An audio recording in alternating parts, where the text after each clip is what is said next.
is solid ground, firm through the fiercest drought and storm.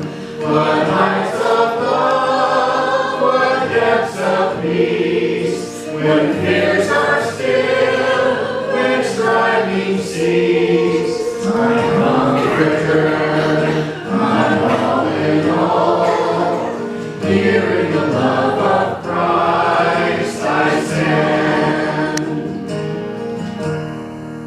In Christ alone, who took on flesh, fullness of God in helpless babe, this gift of love and righteousness, scorned by the ones he came to save, till on that cross as Jesus died, the wrath of God was satisfied, for every sin on him was laid.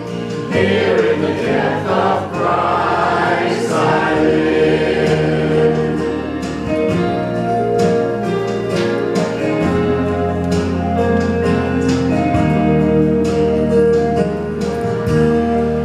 There in the ground his body lay, light of the world our darkness slain, then bursting forth in glorious day, up from the grave he rose again, and as he stands in victory, since earth has lost its grip on me, for I am his and he is mine, bought with the precious blood of Christ. No guilt in life, no fear in death, this is the power of Christ in me. From life's first cry to final breath, Jesus commands my destiny. No power of hell, no scheme of man can ever pluck me from his hand, till he returns or calls me home. Here in the power of Christ I stand. No power of hell, no scheme of man can ever pluck me from his hand, till he returns or calls me home. Here in the power of Christ I stand.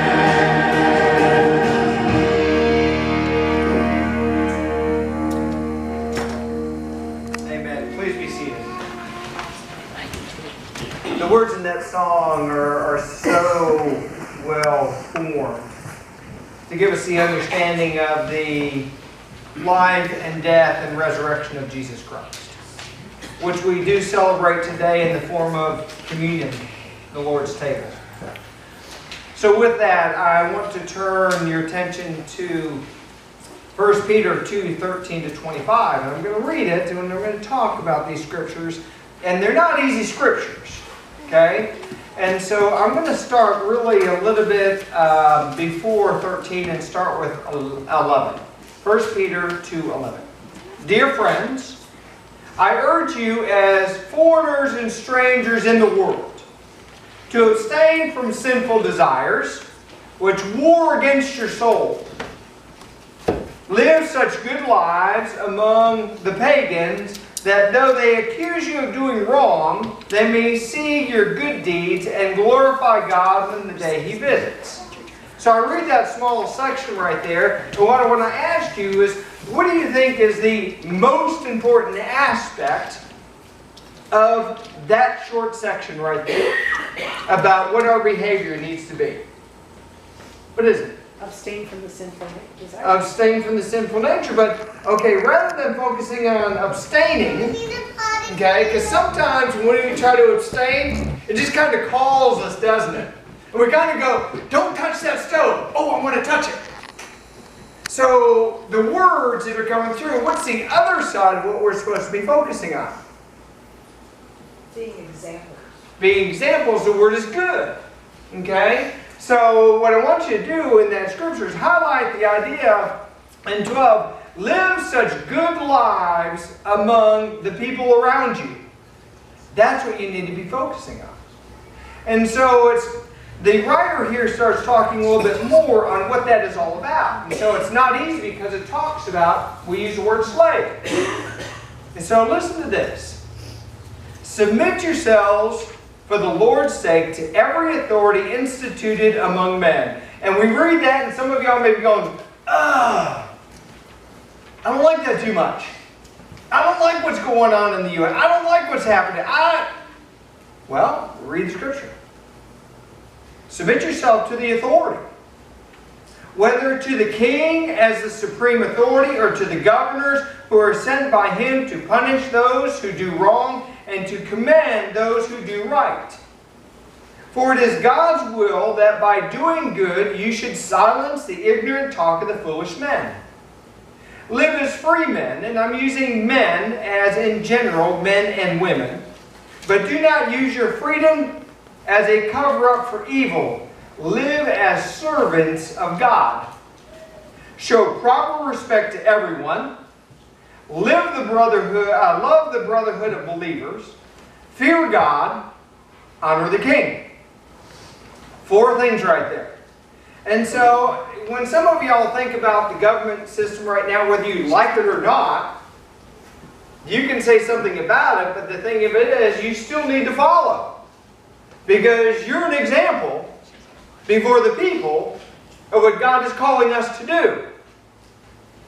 And so, as we come into this, I want to highlight the idea of what's going on. And the next step now is 18. It starts to do slaves. Submit yourself to your masters with all respect, not only to those who are good and considerate, but also those who are harsh. And so I know in the U.S., when we talk about the word slave, we know what connotation that has. In the Roman world, the word for this right here, in the Greek, it's not slaves, it's servant. So to me, the NIV doesn't explain the word very well. It's servant. And it actually means domestic servant. So in the Roman area at this time, there were about 60 million servants. Now how did that come about? When the Romans would go conquer an area, they would bring people back as indentured servants to the people in Rome. So the indentured servants, and that's what these were, they could be lawyers, they could be accountants, they could be a maid, they could be a whole host of things, because they were either indebted to their masters because they owed them something, and so in order to pay off that debt, they would become indentured servants for a while until they were released, or they were indentured because they came from a distant land back into the Roman territories to serve the wealthy. And so they weren't necessarily the context of what we see as slaves, they were indentured servants or domestic servants. And so he's talking about these domesticated servants.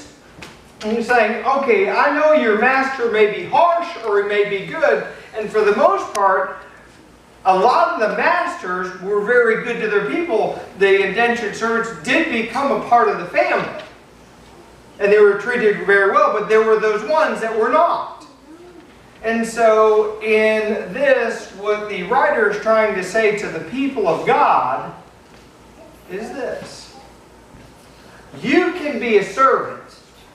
And all of us are servants. You can either lead by being a servant, or you can follow by being a servant. Do you realize that? And to me, what this is saying, and he's encouraging the people that no matter where you are, or what boss you have, or what country you live in, or what authority you're under, you can either lead by being a servant, or you can follow by being a servant. So let's look at that for a second. What does it mean to lead as a servant? I'm putting it out to y'all. You know, I do these conversational sermons, so is it a question to y'all? Let's filter this out a little bit. What does it mean to be leading as a servant? What's an example of that? A teacher. A teacher, okay. Sharon? Where the outcome isn't for the glory of the leader. Where the outcome isn't for the glory of the leader. That's interesting, okay. I like that, okay. And being a teacher is, okay, but there's something I'm looking for to really tie this in together, okay. What's that? Joyful service. Joyful service, those are all components. But think about this. If you're leading as a servant, okay, and so if you're leading as a servant, and this is something very small, and you see Troy walking in with 5 dozen eggs, okay, and he's kind of wobbling a little bit, okay, and he's got that cane, okay. A servant leader would go over and say, Troy, let me help you with those eggs. And we would help them with the eggs, and we'd put them in the refrigerator, and they would be sitting down there until the pastor came and picked them up and ate them. Okay? Now, think about this. That to me is a simple way to describe leading as a servant. Okay? Now, following as a servant would be watching Troy bring those eggs in, almost tripping over the cornerstone, coming into the church, and then your mama saying, go help out Troy get those eggs and put them in the refrigerator. Do you see the difference? You're being instructed to be a servant at that point. You're following. Rather than seeing a need and stepping up to the plate to meet that need. The difference between servant leadership, taking the initiative to see what's needed and doing it, and following in the background and being instructed to do that. Happens not only at church in that way, stepping up to the plate, to go ahead and help one another out before even being asked. But it also works that way at work. You know, what is the difference between somebody that gets paid $20 an hour and somebody that gets paid minimum wage? What's the difference to you? What's that? There isn't one way. And I don't want to... I know I'm stepping out here, okay, because I want to think about this. This is the way I see it in my industry. Those people who generally are young will start out minimum wage, but those who stay there usually don't have the initiative to go beyond where they are. Okay? People who have initiative and start moving beyond where they are to initiate usually will go up in the pay grade. The idea is you get what you pay for. And so I'm not trying to be offensive, but I'm telling you that there are some people that are there to follow, and they're going to follow to the instruction of the boss, but there are going to be some people who are going to move beyond where the boss wants them to be, to eventually where they'll become the boss. Servant leadership. And so whether you're at work and you just follow the leader of your boss, that's okay. But I think Christ is calling us to go beyond where we are, to be leaders in our servanthood and take initiative in our servanthood. Troy, let me help you carry those eggs. More than just stepping back and waiting to be instructed by somebody outside of us. It's kind of like your home. Kids, how many times do you hear, go clean your room? Well, I can't right now because there's this TV show on and I watch it all the time, and I gotta watch this game because I can't do it right now. What if, and you know when your mom's gonna tell you go clean your room, you feel it's coming. What if you took the initiative to do that first before your mom even said that to you, so that you then could play your game? That's learning servant leadership in the home as a child, as a teenager. Doing that before you're even told, because you see and you move and you want to do what's good. That to me is the practicing really of these scriptures. Because the writer of the text is trying to tell the people of God, go ahead and start looking at show proper respect to everyone. And dare I say, in our culture, we're losing out on that these days. Would you agree?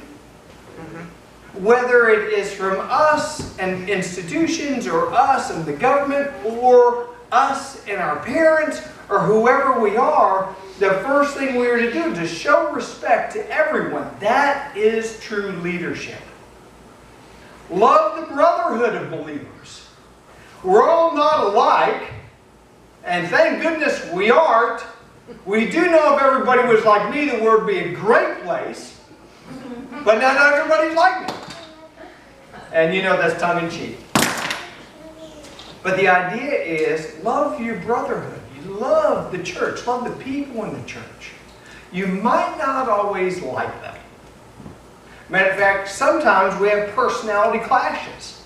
And if your personalities clash, then stay away from each other. Have somebody in between. That's okay. But we are called to love the brotherhood, to love the church, to love the congregation, and do what's best for the collective overall. Not just your agenda. So, show proper respect to everyone. Love the brotherhood of believers. Fear God. That does not mean cower from God. It just means that God's bigger than you. And you better watch out. Fear God. And what does the fear lead to? Wisdom. And then finally, honor the king. Honor the king because in these times, they saw the king or the government as a way to preserve the order in the community.